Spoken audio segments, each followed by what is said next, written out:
A Song for the Wild Bill is a 2021 science fiction novella by Becky Chambers.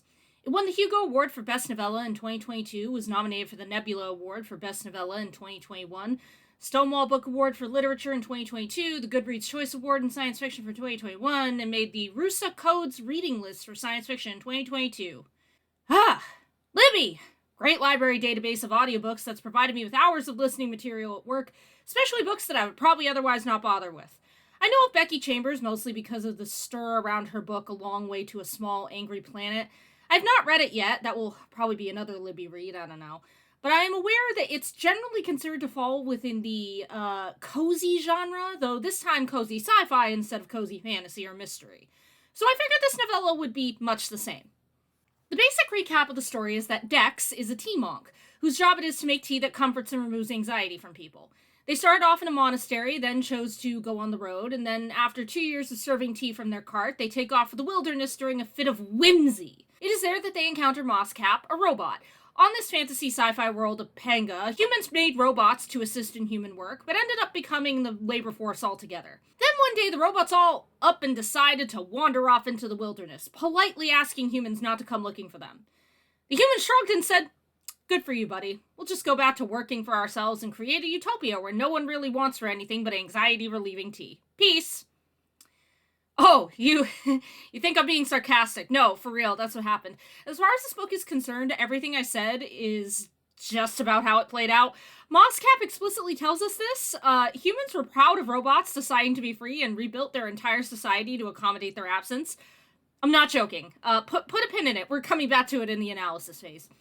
So, all the robots are wild now. It's not plagiarism accusation. Not plagiarism accusation, okay? I'm just saying that I think I can sense where the author might have gotten this particular spark of inspiration from. Very, very similar concepts in some ways.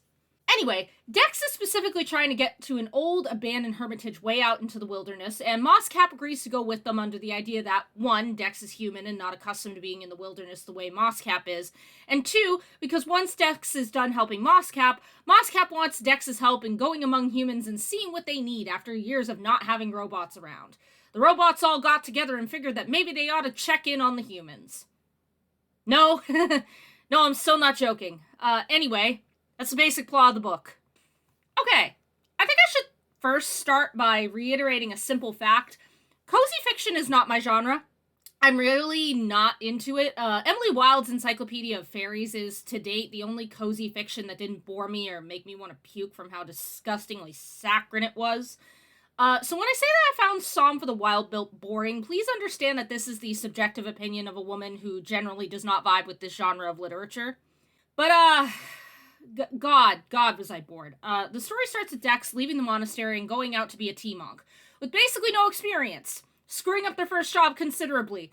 Then, we flash forward 2 years, and now they're the best tea monk ever! I'm sorry, but what the fuck?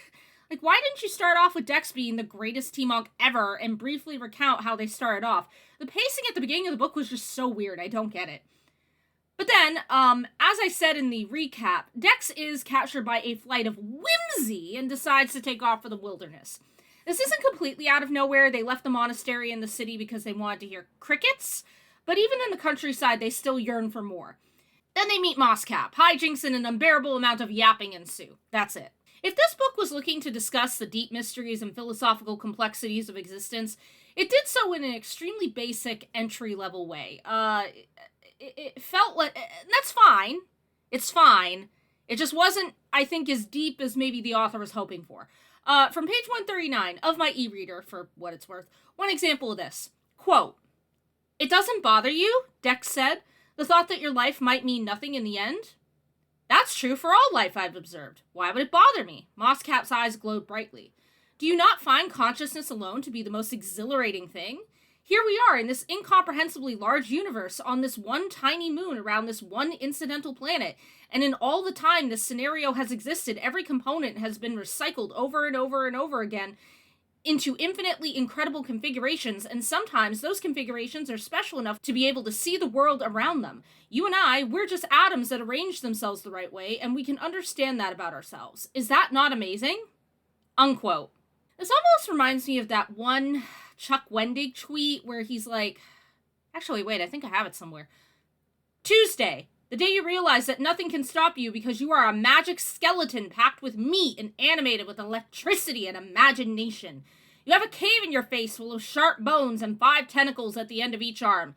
You can do anything, magic skeleton! You get what I mean? You get the vibe? I feel like that entire paragraph I quoted from Moscap has a similar feel to it. I'm torn because on one hand, I could argue that there are many people who could stand to hear the "you are tiny and inconsequential in the grand scheme of the universe" bit. Some people really do be suffering from main character syndrome and thinking that everything is about them, or making a mountain out of every single frickin' molehill that they encounter. Some people desperately need to develop a sense of humility and understand that they aren't the center of the universe. With that being said, I feel like Moscap is being reductive, I guess would be the word I'm looking for. Like, yes, when you stop and think about it, it is amazing that we experience consciousness. It's amazing our species exists in the capacity we do. That's all awesome and wonderful. But at the end of the day, that comprehension of the miracle of our existence only has so much impact on us. You have to go to work, your kids have to be fed, you have to do your shopping. We don't meditate on the miracle of existence 24/7. We're not psychologically built for that. The daily grind wears us down. Consciousness becomes considerably less amazing when your immediate reality is a head-banging cold, or your toddler throwing a fit because you won't buy a toy, or having to live with your overbearing in-laws, or working a job that you hate. What's more, it's in our nature as humans to consider our purpose in the world, and a lot of that is cultural, ultimately. We understand our place in society relative to what role we play in it. And sometimes those of us with spiritual or philosophical inclinations think more deeply about a religious, spiritual, or universal purpose for our lives. But generally speaking, we get our sense of fulfillment from feeling as though we're doing something meaningful with our lives. And meaning doesn't have to come from a job, necessarily. I endeavor to be a writer. I do a lot of writing. Do not ask me how it's going. I don't want to talk about it. And that fulfills my sense of purpose. There were a lot of other quotes like that in this book, and some of them will pop up throughout this review, but on the subject of purpose, I feel the need to segue into Dex's character and story arc. They lack a sense of purpose. They are a T-Monk, and they're a good one, and they like what they do, but they also itch for the wilderness and suffer from a lack of self-fulfillment.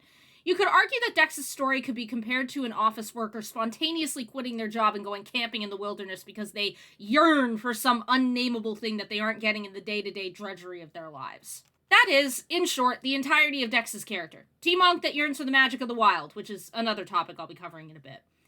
Again, we start off with Dex leaving the monastery and becoming a T-Monk, which they receive no pushback on, by the way. Their first customer interaction is awkward, and they devote themselves to being better. Then we flash forward 2 years, and they're the best T-Monk ever.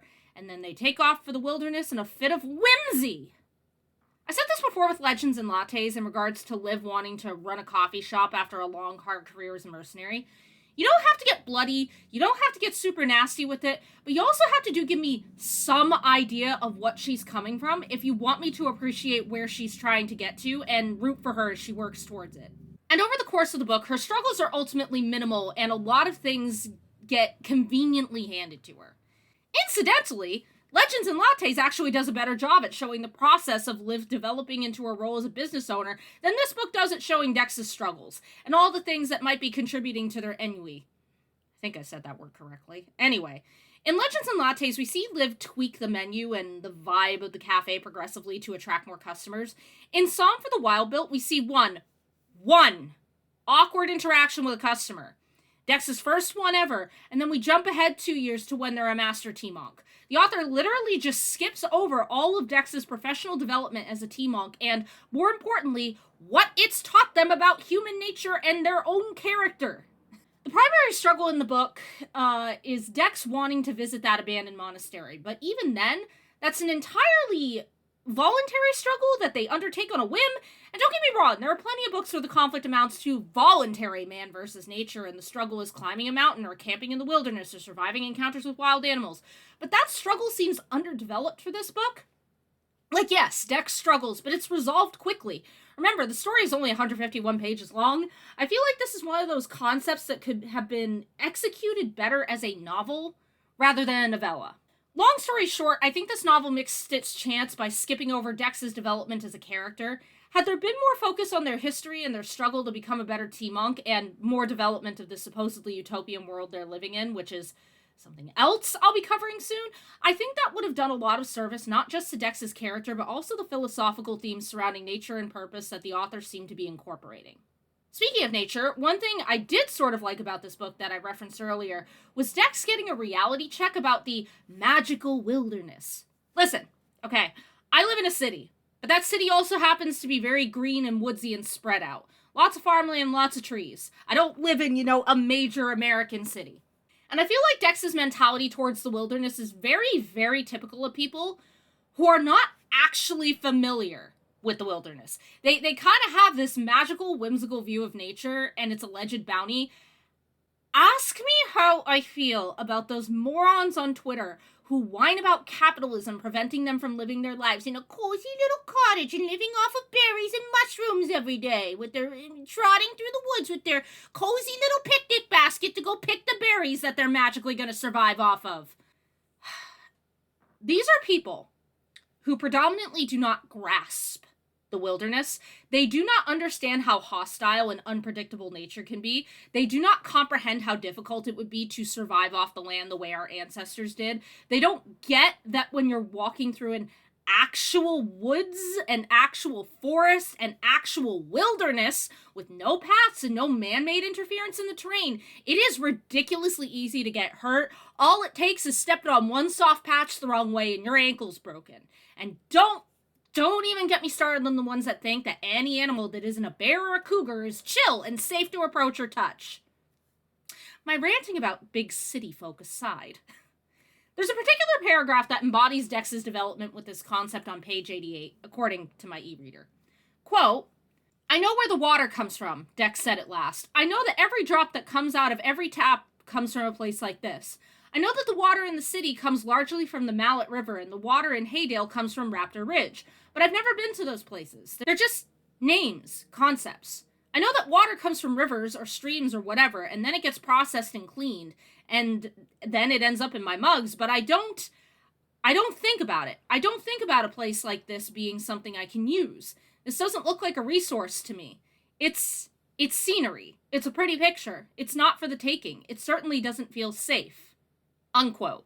It's very in vogue right now to romanticize nature in certain spheres, particularly on the internet, and I don't know, it's just kind of nice to see a book actually approach the topic of nature and respecting nature without going so far as to romanticize it.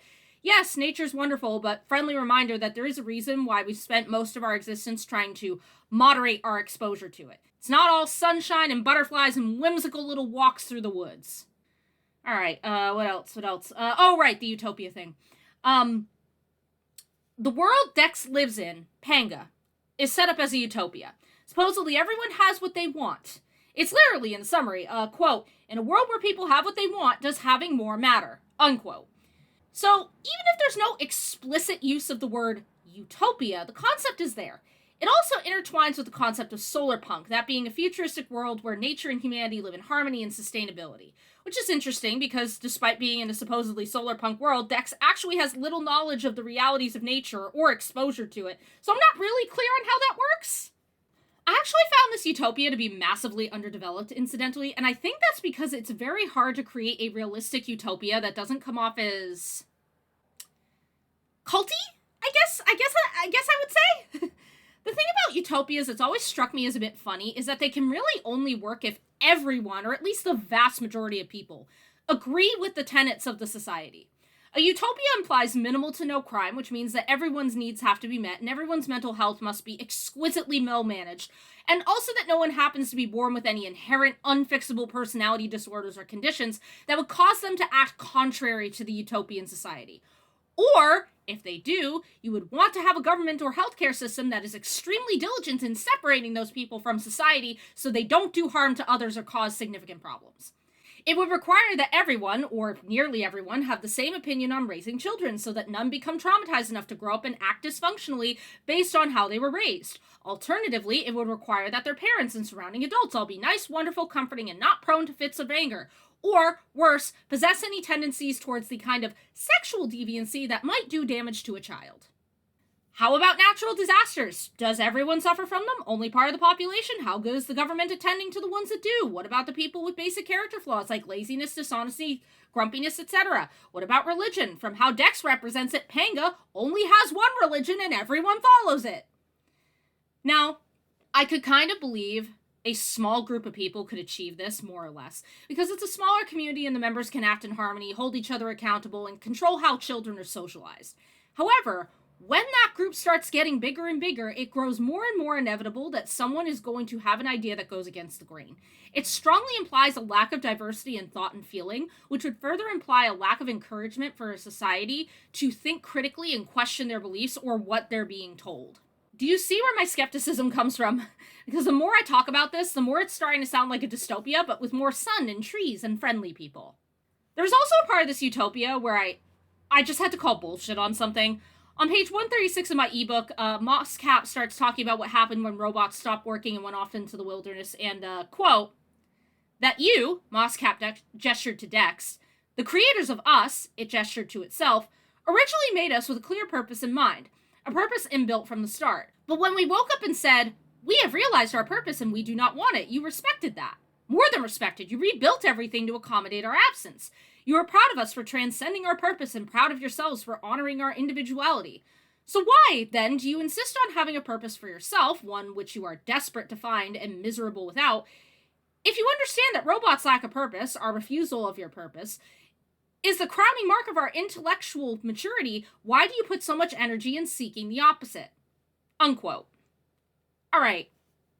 So, straining my suspension of disbelief here. So humans created robots for the purpose of being slaves, effectively. Made to serve, made to work, not expected to have their own thoughts or feelings or sense of purpose. And then one day, the robots stopped working and said, okay, we're gonna peace out now, cheers. And not only did human beings not protest, not only did human beings not get angry or try to force the robots to stay, they actually expressed pride over the robots dipping and heading out to the wilderness, leaving them to work all the jobs that the robots vacated after not doing these jobs for ages. And then they basically rebuilt the world to accommodate the robots' absence. Yeah, I'm sorry, I don't buy that. that doesn't really pass the basic logic test for me. And listen, I get it. We can make all sorts of arguments about how this is a different world and history and humans are different here than they would be on Earth, but there is hard logic to be acknowledged here. These were factory jobs that humans had offloaded onto robots. Literally, in the prologue, it stated that these factories were running 24 hours a day without a single pair of human hands working in them. Humans had not been doing these jobs for a very long time. Presumably because they were difficult, tedious, or dangerous. If all the robots doing those jobs just decide to fuck off one day, society is screwed because the production lines come to a halt. All of the things produced in those factories stop being made and stop circulating. Things you use for home repair, travel, making food, medical equipment, all of that immediately stops. And you have a human population that is not trained and not fit to immediately step in and replace those jobs. That creates a crisis. And you're telling me that these humans just said, good job developing independence, previously mindless mechanical slaves. We're so proud of you. We'll just go ahead and sweep all this chaos and panic and total destruction of our society as we know it and leave you be. Have a good time in the woods! If you had told me that the robots disappeared and humanity couldn't find them, couldn't make them come back, and then had to deal with the consequences whether they liked it or not, I'd be way less skeptical of this. But as it stands, this just seems like a weird contrivance to explain how we ended up in a utopia. It feels like a major plot hole to me. Anything else? There's Moss Cap, who is basically there to be the designated truth teller of the novel. The wise forest robot, who is totally zen and is almost always right in all of their opinions, belief, and wisdom. They are there to teach Dex a lesson and nothing more. No character development, no flaws, no nothing. They were of zero interest to me. Beyond the fact that they are, like, the title is called Psalm for the Wild Built. Apparently, Moss Cap is not one of the robots that left humans and went into the wilderness. They were born from the discarded pieces of other robots. So you could argue that they're like a second or third generation robot. And I thought that was interesting. I thought that was a very interesting way of kind of building on this idea of, like, the robot culture and robot reproduction and family and whatnot. That was very interesting. I like that.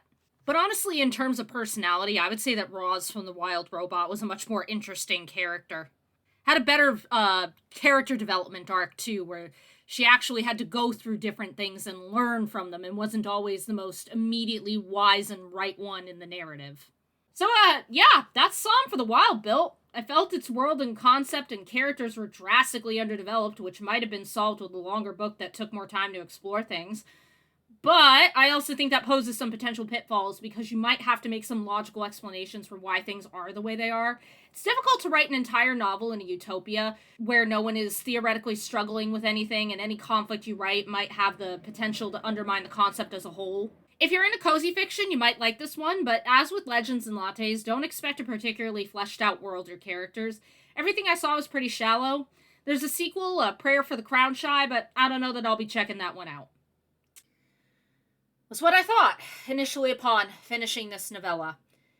Except that I did. Check out the sequel, I mean. A Prayer for the Crown Shy is a 2022 cozy science fiction novella by Becky Chambers. It was a nominee for the Nebula Award for Best Novella in 2022 and won the Locus Award for Novella in 2023. It was on Libby, it wasn't that long, it doesn't look like there's any other books due in this series, and so I figured I may as well read it for the purposes of this review, just so I can say I did the duology. Alright, so Dex and Mosscap have left the wilderness, and now they're entering the towns, the populated areas of Panga. And we learn how the economy in Panga works, and boy fucking howdy! Do I have a lot to say about that, just you wait. But then they go to other towns, and Mosscap gets repaired at one point, and Dex gets laid, and they get to a village where it finally seems like something interesting might happen, since this is like the one community with anything resembling individuality on this planet, because they eschew all modern technology. And then Dex and Mosscap just go fishing with a nice guy from this village. And then they all solemnly mourn a fish when it dies, like they didn't grasp the point of fishing. I'm sorry, I know I'm getting snippy, but there's always so much of this, oh no, it's the consequences of my actions shit that I can take. Let's go fishing. Oh no, the fish died, brother. What were you expecting? Oh my god. Anyway, then Dex tries to explain the ridiculous polycule bullshit his parents are involved in because they're going to go visit them, and then Dex's dad is all, but what do robots need, Mosscap? What do you need personally? And then later Dex whines to Mosscap about how they wish they could just exist and didn't feel the need to earn rest and comfort. I'm sorry. I know, I'm being snarky.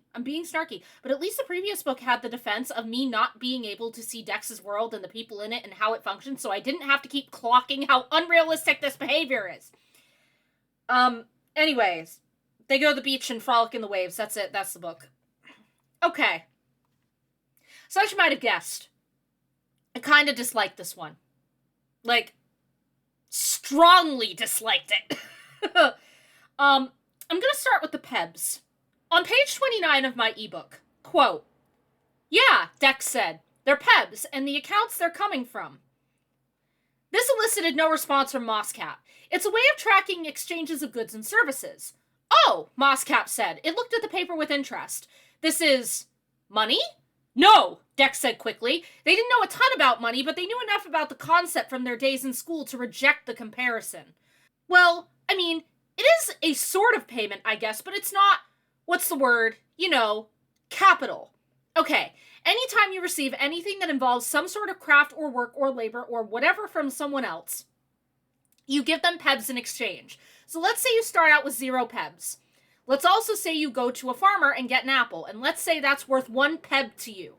You take the apple and you give the farmer 1 Peb. Mosscap's eyes shifted in thought. I currently have 1 hypothetical apple and -1 hypothetical Pebs. Right. The farmer's work has benefited you, so now you need to provide something to benefit someone else.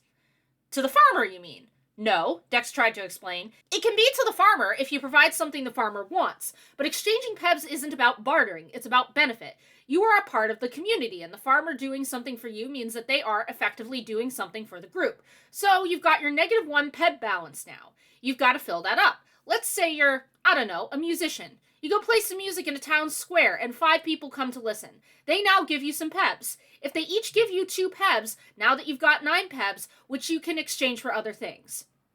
Make sense? I believe so, Mosscap said.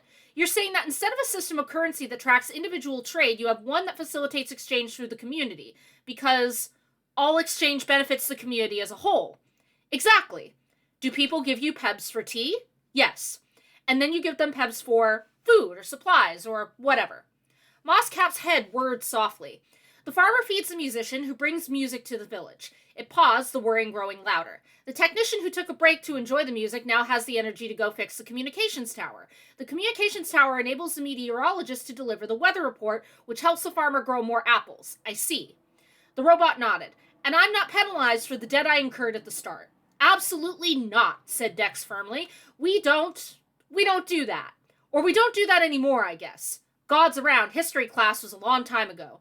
Nobody should be barred from necessities or comforts just because they don't have the right number next to their name. As they said this, they thought of their unease back at the hot spring. The feeling that had arisen at the thought that they hadn't earned this. The mismatch between these sentiments itched at them. They nudged it aside to deal with later. Mosscap nodded again at their explanation. But if there's no penalty for debt, what's to stop you from taking without giving back? It's a bad feeling, Dex said. Everybody has a negative balance from time to time for lots of reasons. That's fine, that's part of the ebb and flow. But if someone had a huge negative, well, that says they need help. Maybe they're sick or stuck. Maybe they've got something going on at home. Or maybe that's just one of those times when they need other people to carry them for a while. That's okay. Everybody ends up there sometimes. If I saw a friend's balance and it was way in the red, I'd make a point of checking in. You can see other people's balances. Yeah, of course, it's all public. Does that not get competitive? Dex squinted. Why would it? Unquote. Woo! Okay, so that was a long one. I don't enjoy treading into political bullshit on this channel, so I am going to spin around this topic as delicately as possible. This is the standard run-of-the-mill anti-capitalist sentiment you see in a lot of modern media. Dex doesn't just explain PEBs, they noticeably act like money and capital is evil. I'm familiar with the sentiment. They also talk about necessities and luxuries as though they are equivalent in value and should be treated as such. I'm familiar with this sentiment, it's not unfamiliar to me.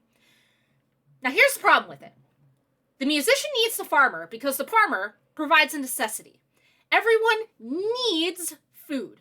Food is not optional. On the hierarchy of needs, food is one of those red alert most basic ass needs that nothing else can get done without.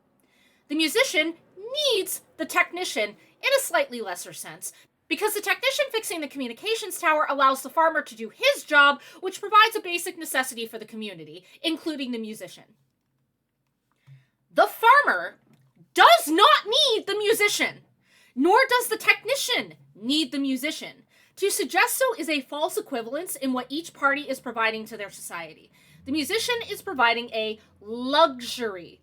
Luxuries are not necessities. Luxuries can be done without, and that luxury may not be something the farmer or technician desires. The farmer and the technician, or their families, can sing or make their own musical instruments.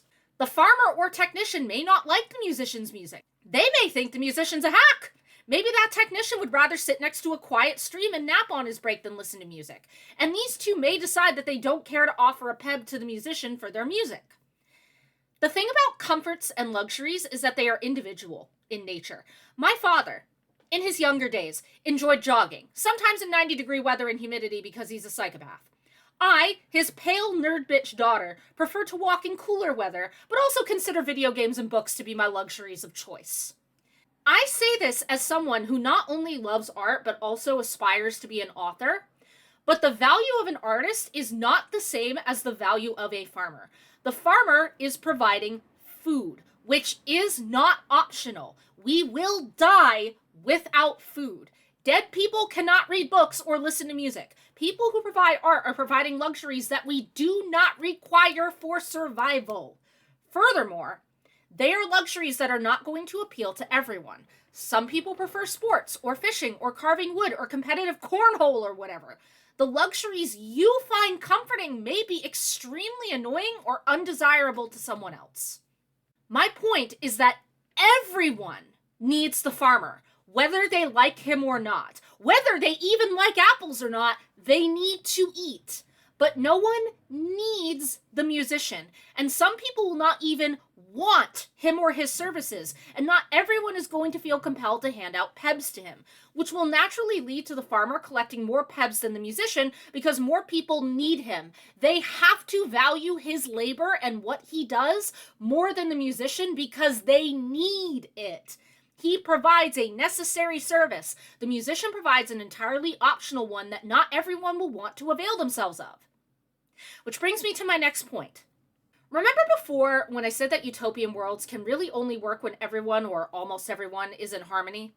You can't really have intellectual or behavioral diversity in a world like this. Not meaningfully anyway, because that would mean that some people disagree with the system and have no desire to participate in it. The ones who walk away from Omelos, as it were.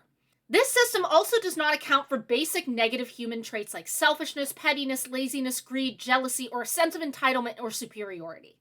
When Moscap very reasonably asks how this debt-free PEB system prevents people from taking without giving back, Dex's response is that, well, they'll feel guilty.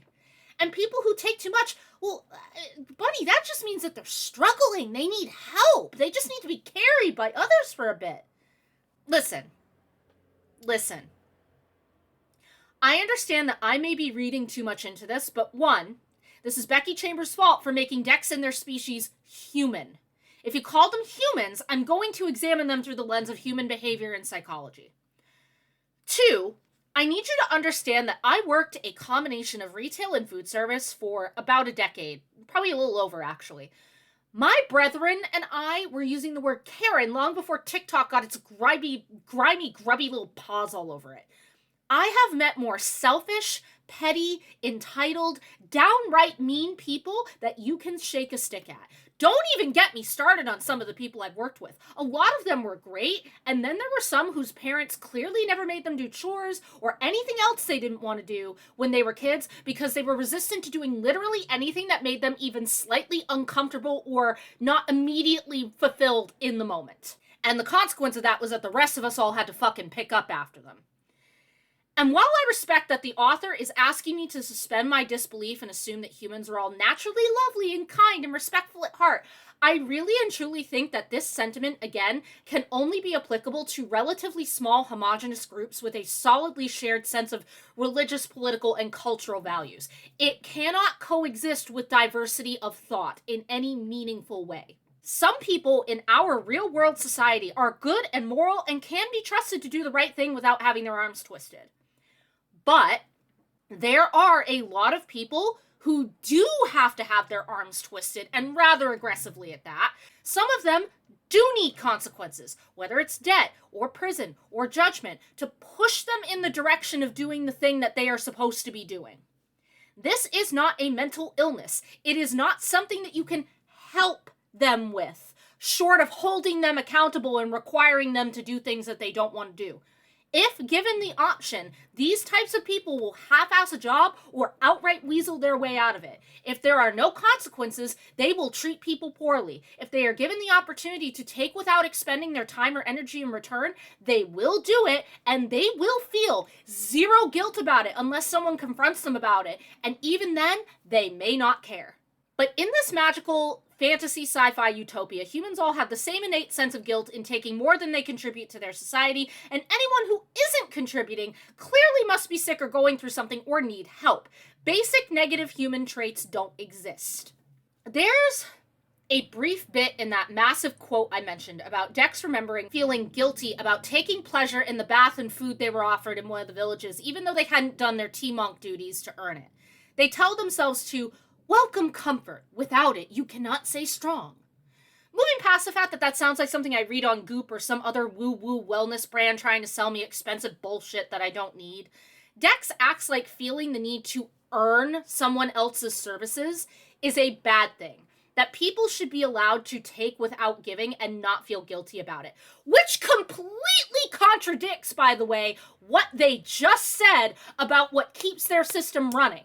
It completely contradicts it because if you don't feel that guilt, you have no incentive to take without giving. And if everybody takes without giving, the system collapses.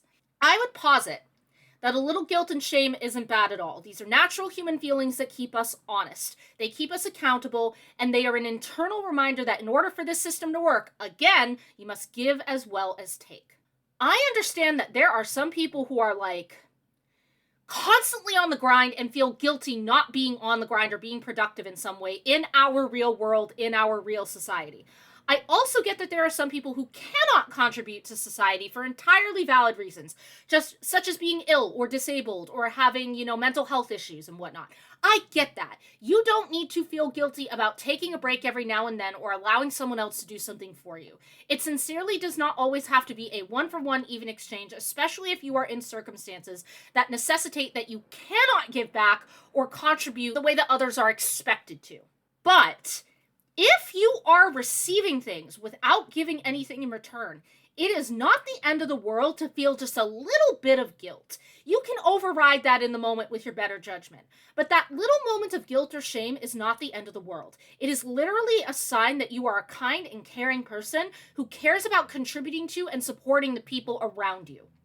I'm sorry, I just really hate when people try to act like guilt and shame are a 100% bad thing. As before, these are totally natural human emotions, and they exist for a reason.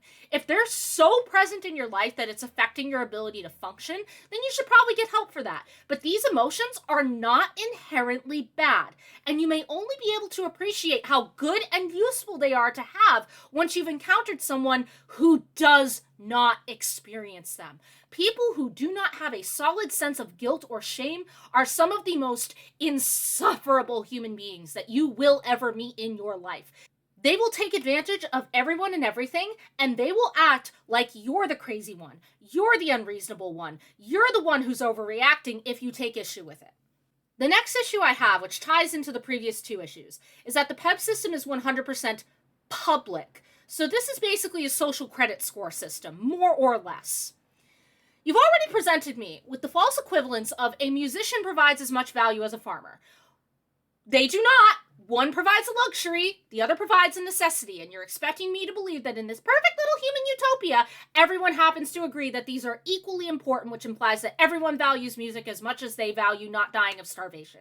Okay, fine. The suspension bridge of my disbelief is it's bowing, it's coming down, but okay. But now, you're also telling me that you have a social credit system that is public, which means people can see it. And not only do these space humans not experience feelings of selfishness, laziness, and entitlement, not only do they seem to assume that everyone will feel guilty for gaming the system, but they also apparently do not engage in petty rivalries, resentments, or grudges upon seeing other people's social scores. No, I'm out. Suspension of disbelief shattered. The bridge is broken. The suspension bridge is gone. It's in the water. These are not humans. These are some alien species that doesn't have negative traits. Or they all belong to one massive cult, one or the other. But I cannot buy that these are human beings because human beings have flaws. Sometimes we are selfish, cruel, and self-righteous. But every single character in the book has their potential edges rounded off because this utopian existence cannot be made up of actual realistic human beings or it would fall apart. So they have to be engineered to be sweet and perfect and nice, and accepting and contributing and all having an innate sense of guilt that keeps them honest. That aggravates me a lot. Dex aggravated me too, in part because they similarly have little to no personality and no inner life, just like the first book, but then they start whining at the end about how they feel like they need to do something with their lives. Shock and horror. Page 141 of my ebook. Quote, "That's the heart of my faith, Mosscap. That is what I am saying to everyone who comes to my table. I say it out loud all the fucking time. You don't have to have a reason to be tired. You don't have to earn rest or comfort. You're allowed to just be. I say that wherever I go." They threw a hand toward their wagon, its wooden sides emblazoned with the summer bear. It's painted on the side of my home, but I don't feel like it's true for me. I feel like it's true for everyone else but me. I feel like I have to do more than that. Like I have a responsibility to do more than that. I know I'm being snarky, just ignore me. Because I'm good at something, Dex said. I'm good at something that helps other people. I worked really hard to be able to do it, and I benefited from the labor and love of others while I did so. I'm able to do what I do because everybody else built a world in which I could do it. If I just say thanks for all of that, but I'm running off to the woods now, how is that fair? That just doesn't sit right with me, not at all. I'd just be a leech if I did that. Mosscap looked confused. What's wrong with being a leech?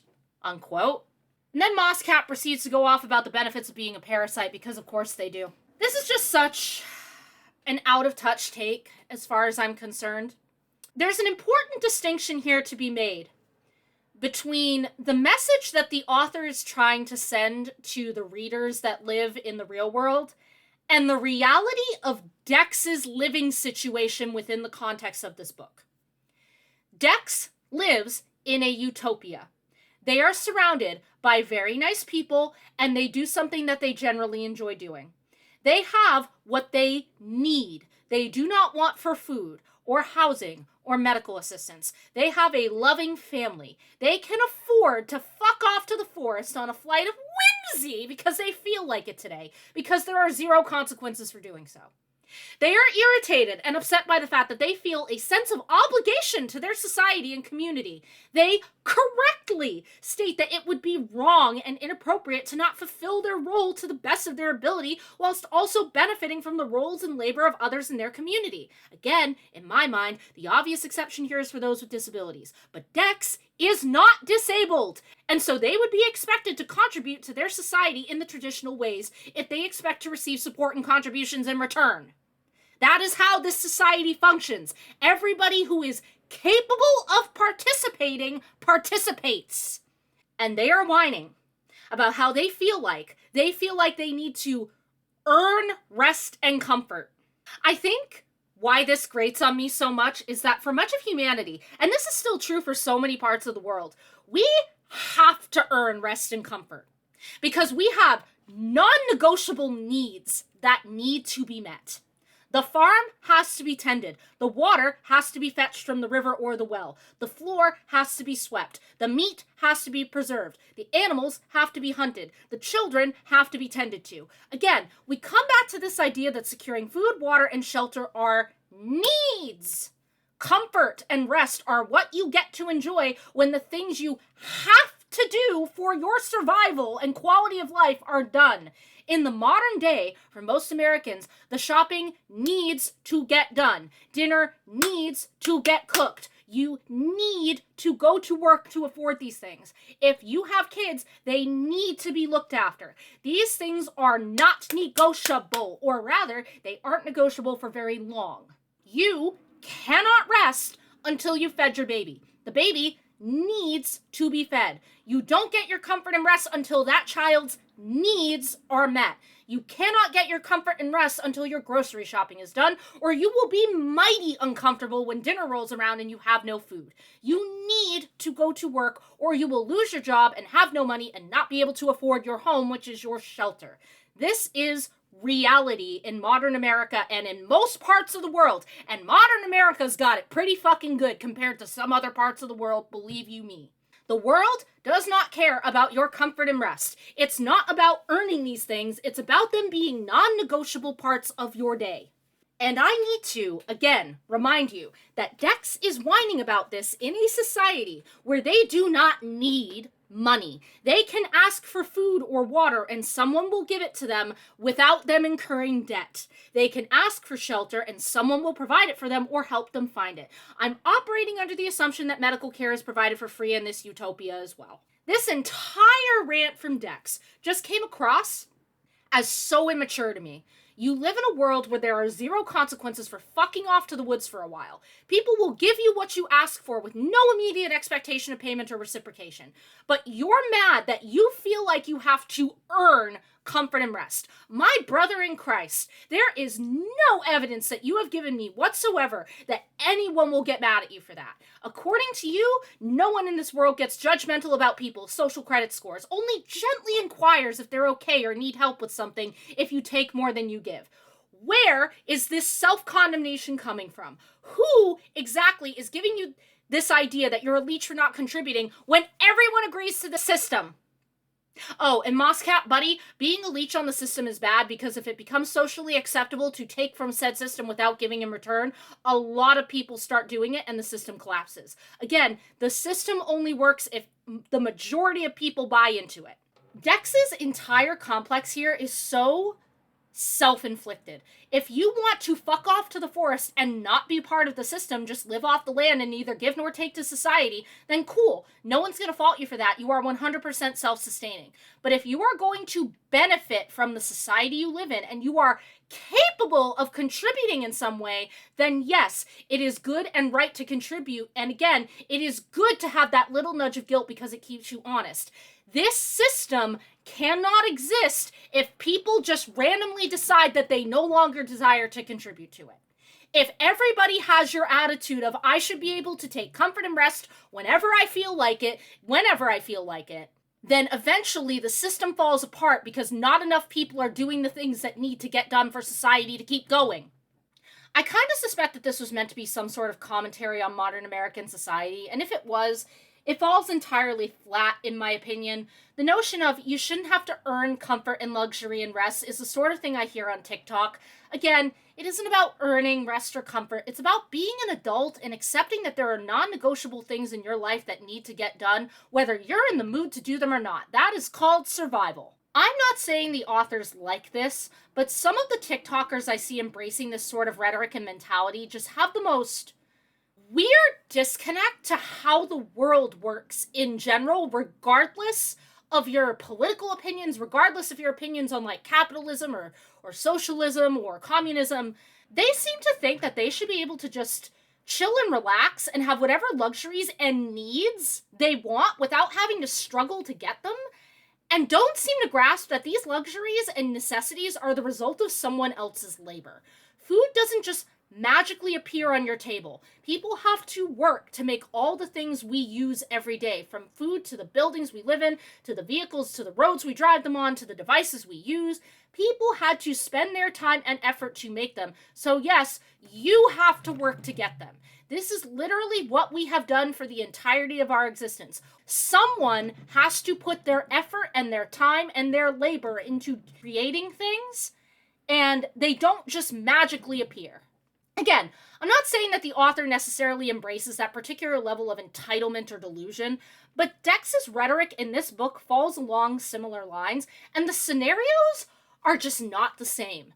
Dex lives in a world where they have everything they need, and they don't even have to struggle to get it. They can piss off and go to a new place when they feel like it, from the sounds of it, with zero repercussions. They are not working 40 hours a week and coming home to 3 kids in a small cramped apartment in the city, or working a job they don't like. They are living life on easy mode, and to cry about needing to earn rest and comfort, knowing that, just feels so ridiculous. It's like the whining of a privileged kid who has no real problems in life and has never been required to work for anything, and is still somehow so exhausted and so utterly put upon and in need of comfort and rest all the time. So that was the Monk and Robot duology. I didn't like it. Psalm for the Wild Built was okay-ish, kind of boring, but at least when it was just Dex and Mosscap and the Society of Pango was kind of pushed off into the background, I didn't have as much illogical world building hitting me in the face. I did flag the whole, oh yeah, we made robots into our mindless factory slaves, but then we happily waved them off when they decided to leave and basically collapse our entire society thing, as being unrealistic for obvious reasons. But A Prayer for the Crown Child just grabbed my suspension of disbelief and beat its ass in a back alleyway, because the human behavior in this novel is just not realistic. And I think that's because the author may have clocked that including any people who are just Entitled, selfish jerks who are happy to take any inch you give them and run a mile would naturally expose a massive flaw in the utopia she was trying to set up. Alright, well, hope you enjoyed the video and my crash out in the second half. You guys have a great night.